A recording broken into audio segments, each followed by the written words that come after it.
The world's most valuable resource isn't oil anymore, it's lithium, and China just found a way to monopolize it.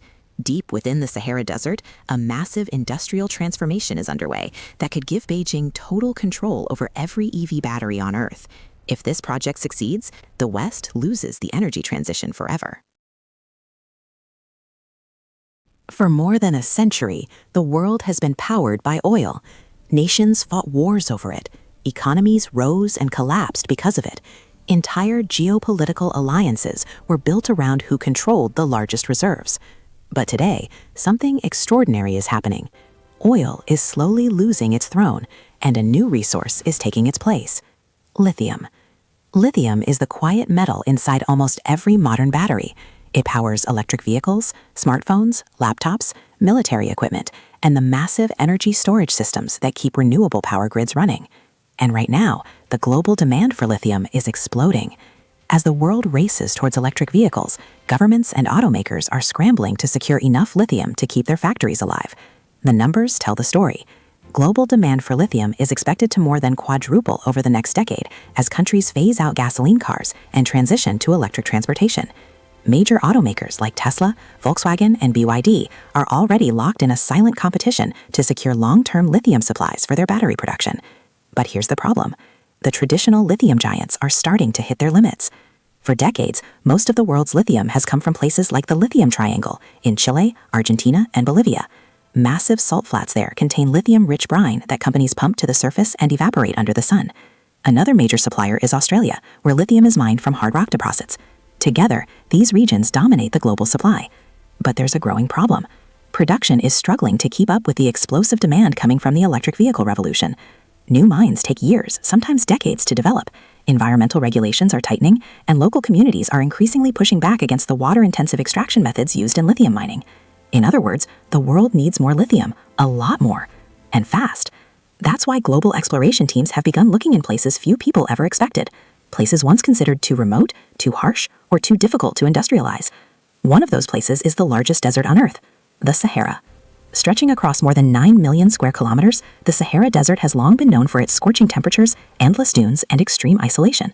But beneath that vast ocean of sand, geologists believe something incredibly valuable may be hidden: large mineral deposits, including lithium-rich formations that could transform the global battery industry. For decades, these potential resources remained largely untouched. The environment was simply too difficult for large-scale industrial operations. Extreme heat, lack of infrastructure, no reliable power supply.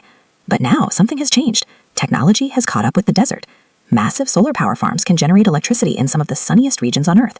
New mining techniques make it possible to process minerals in harsh climates, and modern infrastructure can connect even the most remote regions to global supply chains. Suddenly, the Sahara is no longer an empty wasteland. It's becoming one of the most important strategic frontiers in the global race for resources.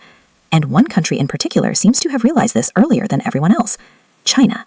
While much of the world was focused on traditional lithium regions, Chinese companies and government planners quietly began studying something different: the mineral potential of North Africa.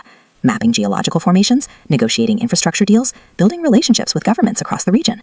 What looked like ordinary development projects at the time may actually be part of something much bigger: a long-term strategy to secure control over the next generation of global energy resources. Because if lithium truly becomes the oil of the electric age, then whoever controls the lithium supply chain may end up controlling the future of energy itself. And the Sahara could soon become the center of that battle.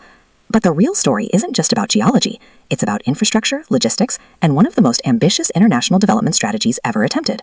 Because while the world was distracted, China may have already begun building the system that could unlock the Sahara's hidden resources. And what comes next could reshape the balance of global power. If you're enjoying this deep dive into the hidden battles shaping our world, make sure you subscribe and follow the channel, because in the next part, we're uncovering how China launched a massive infrastructure blitz across North Africa that could turn the Sahara into the world's next lithium superhub. Finding resources is one thing, but controlling them requires something far more powerful: infrastructure. Because minerals buried deep beneath the desert are worthless unless you can extract them, process them, and move them thousands of kilometers into global supply chains. And this is where the real strategy begins. Over the past decade, China has quietly launched one of the most ambitious infrastructure expansions in modern history through its global development program known as the Belt and Road Initiative. On the surface, the project focuses on roads, railways, ports, and energy networks designed to improve trade routes between Asia, Africa, and Europe. But beneath that economic narrative lies something deeper: control over strategic resources. Across North Africa and the Sahara region, Chinese state-backed companies have been financing and constructing massive infrastructure networks that connect some of the most remote desert territories to international markets. Railways that cut across thousands of kilometers of barren land, highways linking isolated mining regions to coastal ports, industrial zones powered by large-scale solar energy systems capable of operating even in the harsh desert climate. And these projects are not random. They are carefully positioned across key regions in countries such as Morocco, Algeria, and Mali, areas where geological surveys have identified valuable mineral deposits beneath the desert floor. In many cases, these infrastructure deals follow a specific pattern. Chinese companies finance the construction of railways, power plants, or industrial facilities. In exchange, local governments grant long-term access to mining rights, mineral processing contracts, or resource supply agreements. These arrangements are often called infrastructure for resources deals, and they can last decades. One of the most important pieces of this strategy is energy. Mining and processing lithium requires enormous amounts of electricity. Traditional operations depend heavily on fossil fuel power plants, which are expensive and difficult to operate in remote desert environments. But the Sahara has one unique advantage: sunlight. The region receives some of the highest solar radiation levels anywhere on Earth. That means solar farms built in the desert can generate enormous amounts of electricity throughout the year. Chinese engineering companies have begun building large-scale solar energy facilities capable of powering entire industrial processing hubs in these remote regions. These facilities can refine raw minerals, process lithium compounds, and prepare materials for export without relying on distant power grids. It's essentially turning the desert into a self-sustaining industrial zone. And once the minerals are processed, the next challenge begins: transportation. Moving heavy materials like lithium concentrate across the desert used to be nearly impossible. Poor roads and unstable terrain made logistics slow, expensive, and dangerous. But new trans-Saharan railway projects are beginning to change that. Rail corridors connecting inland resource zones to major Mediterranean ports are being designed to move massive volumes of minerals directly into global shipping routes. From there, lithium can be transported to battery manufacturing hubs across Asia, Europe, and beyond. And this is where China holds another key advantage. It already dominates the world's battery manufacturing sector. Companies like CATL and BYD produce a significant share of the lithium-ion batteries used in electric vehicles worldwide. That means China isn't just investing in the extraction of raw materials. It's building control across the entire supply chain, from desert mines all the way to the final battery packs inside electric cars. Mining, processing, manufacturing, export. Every step connected, every step strategically positioned. And if these desert infrastructure networks continue expanding, they could unlock enormous mineral resources that were previously inaccessible, turning vast areas of the Sahara into one of the most important battery supply zones on the planet. But this raises a much bigger question. If one country manages to control large portions of the lithium supply chain, what happens to everyone else? Because lithium isn't just about cars. It's about energy storage, national security, military technology, and the future of global power. And that's where the geopolitical stakes become even more intense. In the next part, we're going to explore why control over lithium could give China enormous leverage over Western economies, and how the global energy transition may be creating a brand new kind of resource monopoly. Control over resources has always shaped the balance of global power. In the 20th century, oil determined the winners and losers of geopolitics. Countries that controlled oil fields gained enormous influence over global markets, transportation, and military capability. But in the 21st century, that power may be shifting from oil to batteries. And at the heart of that transition is lithium. Lithium is the core component of modern lithium-ion batteries. These batteries power electric vehicles, renewable energy storage systems, smartphones, military drones, satellites, and even parts of modern defense infrastructure. Which means lithium is no longer just a commodity, it's a strategic resource. And right now, one country sits at the center of that supply chain: China. Over the past 15 years, China has quietly built one of the most dominant positions in the global battery ecosystem. Today, China refines a majority share of the world's lithium and produces a large portion of the world's lithium-ion batteries. Companies like CATL and BYD have become global giants, supplying battery technology to car manufacturers around the world. Even Western electric vehicle companies rely heavily on Chinese battery components, including companies like Tesla. This creates a powerful leverage point, because controlling the supply chain means controlling production speed, pricing, and availability. If demand for electric vehicles continues to rise and supply chains remain concentrated, countries that depend on imported battery materials could find themselves in a vulnerable position. This is where the Sahara strategy becomes even more significant. If China expands its influence across emerging lithium regions in North Africa, it could strengthen an already powerful position in the battery economy. That would mean influence not just over mining, but over the entire flow of critical materials needed for the global energy transition.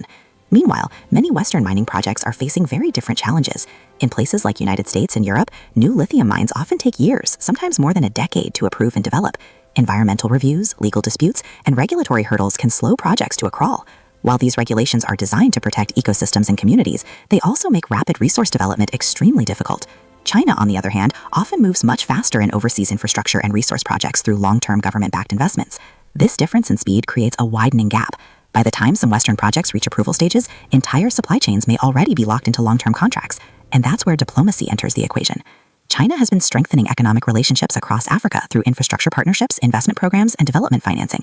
Many of these agreements involve long-term cooperation in areas like transportation, energy systems, industrial parks, and resource extraction.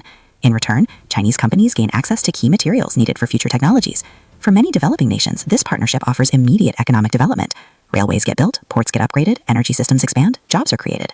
But for global geopolitics, the implications are enormous, because if one nation becomes the dominant hub for both lithium supply and battery production, it could influence the pace of the global energy transition itself. Electric vehicle prices, battery manufacturing capacity, energy storage deployment, all of it could depend on how stable or unstable that supply chain becomes. And history has already shown how resource dependence can shape political relationships. The oil crises of the 1970s demonstrated how control over a single resource could send shockwaves through the global economy. Lithium could become the modern version of that strategic leverage, except this time it's tied directly to the future of clean energy. But as massive desert mining projects expand, there's another side of the story that often receives far less attention: the environmental and social cost of extracting lithium from fragile desert ecosystems, because beneath the promises of green energy, there may be consequences that few people are talking about. And in the next part, we're going to uncover the environmental and human challenges that could reshape the entire Sahara lithium dream. So far, we've talked about lithium as the resource that could redefine global power. But there's a side to this story that doesn't get nearly enough attention: the environmental and social cost of mining in one of the harshest, most fragile ecosystems on Earth. The Sahara may look like endless sand, but beneath it lies delicate aquifers, vast underground water reserves that have sustained life in the desert for thousands of years. Nomadic communities, local wildlife, and even the sparse vegetation all rely on these hidden sources of water. Extracting lithium is not a dry operation. It requires massive amounts of water to separate lithium from brine or rock. In regions where water is already scarce, this process can deplete aquifers faster than they can naturally replenish. The result? Threatened communities, disappearing wells, and ecosystems under severe stress. And it's not just water. Mining operations bring heavy machinery, industrial processing hubs, and new transport routes into areas that were previously untouched. For nomadic tribes, this means their traditional grazing lands and migration paths are disrupted. Entire ways of life face pressure from roads, railways, and mining zones cutting through centuries-old routes. There's also the paradox of lithium itself. On one hand, it's the green metal powering the global shift to electric vehicles and renewable energy. But on the other hand, producing it can generate significant environmental damage if done irresponsibly: air pollution, chemical runoff, and disruption of fragile desert ecosystems. The Sahara could provide enough lithium to supply millions of electric vehicles for decades, but the question is, at what cost? Can the world embrace green energy while ignoring the local environmental and social consequences? Some argue that technological advances like solar-powered mining and water recycling systems could reduce the damage, but even with these solutions, the scale of the operations planned by major companies is enormous. The desert isn't just a location, it's a sensitive ecosystem where small changes can have huge ripple effects. Beyond the environment, there's also a geopolitical angle here. Local governments and communities may initially welcome foreign investment for the jobs and infrastructure it brings, but tensions can quickly rise if people feel the resources are being extracted for foreign benefit, while the local area bears the environmental burden. This isn't just speculation. Around the world, mining projects have already sparked protests and conflicts over water rights and land use. If the Sahara follows the same pattern, the region could become a hotspot for disputes: economic, social, and political. And here's the bigger picture. The world wants electric cars, energy storage, and renewable power. But the race for lithium could create a situation where achieving a green transition comes at the expense of one of the most fragile deserts on the planet. It's a complex balancing act. The question isn't just whether we can mine enough lithium, it's whether we can do it responsibly. In the next and final part, we'll explore how all of this fits into the future of global power. Who will control the energy transition? Can the world move away from fossil fuels without becoming dependent on a single superpower supply chain? And what could this mean for the global? We've followed lithium from the desert sands of the Sahara to the factories powering the world's electric vehicles. We've seen the infrastructure, the logistics, and the strategic moves. Now the question is simple: what does this mean for the future of global power? If one country dominates lithium production, processing, and battery manufacturing, it gains more than just economic leverage. It gains influence over who can transition to renewable energy and how fast. Imagine a world where electric vehicles, grid-scale storage, and even military tech are dependent on a single supply chain. Prices could spike, delivery timelines could be controlled, nations could find themselves forced to negotiate, compromise, or compete to access a critical resource that underpins their energy and technology sectors. For China, this isn't a distant scenario. By expanding its reach across the Sahara and combining it with its existing dominance in battery manufacturing, the country could solidify a near monopoly over a critical component of the green energy revolution. For the West, the challenge is clear. diversifying lithium supply is not easy. New mines take years, and regulatory hurdles slow development. Meanwhile, demand for electric vehicles and renewable energy storage continues to surge. Some experts warn that this could create a new kind of resource conflict, a lithium Cold War, where nations vie for access to critical minerals that power the global economy. Others see it as an opportunity to innovate, to develop battery recycling, alternative chemistries, and new sources of lithium in a race to reduce dependency on a single supplier. The Sahara could become the world's next strategic chessboard, with stakes as high as the oil crises of the past. The decisions made in the next few years by governments, corporations, and local communities will shape the energy transition for decades. So what does this mean for you, for businesses, and for governments? Awareness is the first step. Watching supply chains, investing in sustainable alternatives, and understanding the hidden forces behind the technology we rely on every day is more important than ever. The energy transition is not just about green technology. It's about power, control, and the global race to dominate the resources that make the future possible. If you found this series insightful, make sure to like, comment, and share. It helps others understand the forces shaping our world. And don't forget to subscribe and hit the bell icon, because we're just scratching the surface. The Sahara is only one piece of the global resource puzzle, and the next chapter of energy geopolitics is already unfolding. Your move. Stay informed, stay ahead, and never underestimate the power of a single resource to change everything.